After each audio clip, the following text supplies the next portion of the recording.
bracelet na gawa sa mga diamond at perlas, pamahaling mga relo, kwintas na mahigit 2 milyong piso ang halaga. Ilalang po yan sa mga alahas na itinuturong utak ng pang-barrel scam na si Janet Lim Napoles. At dahil hindi kasama sa preservation order na inilabas noon ng korte para sa kanyang mga bank account at ari-arian, nasaan na kaya ang mga email-diffic daw na alahas? Saksi si Susan Enriquez, exclusive. Madalas ganito karangya mag-alahas si Janet Lim Napoles sa mga party at okasyon bago makulong. Pero lalong nakakalula kapag nakitang tabi-tabi ang koleksyon niya ng alahas. Kabilang dyan ang mga kwintas na may malalaking bato tulad ng diamonds. Gayon din ang mga tadtad ng iba pang mamahaling bato. Ultimo tennis bracelet, yari sa diamonds. Meron din mga kwintas at bracelet na yari naman sa South Sea Pearls. Ilan nga sa mga alahas mula sa mga designer brands tulad ng Chanel at Cartier. Meron pa nga kwintas na may tag price na tumataginting na 2.3 million pesos.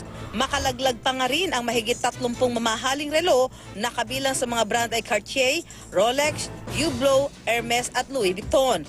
Bukod pa yan sa dose-dose ng bangles, bracelet, pendants at mga singsing.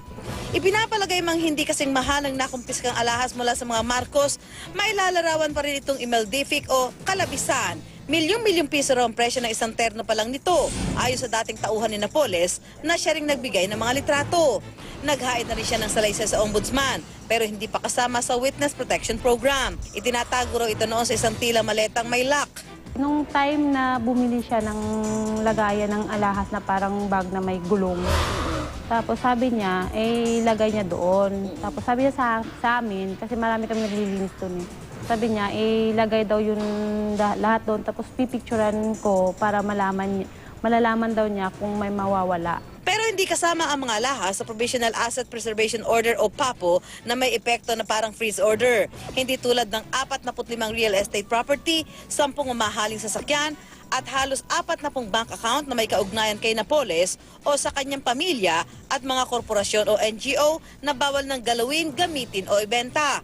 Kinumpirma na mapagkakatiwala ang source ng GMA News mula sa kampo ni Napoles na meron siyang mamahaling koleksyon ng mga alahas at relo. Pero nang makulong si Napoles, ipinagkatiwala raw ang mga ito sa 2 kaibigan niya kasama ng ibang mamahaling sasakyan. Ako, si Susan Enriquez, ang inyong saksi.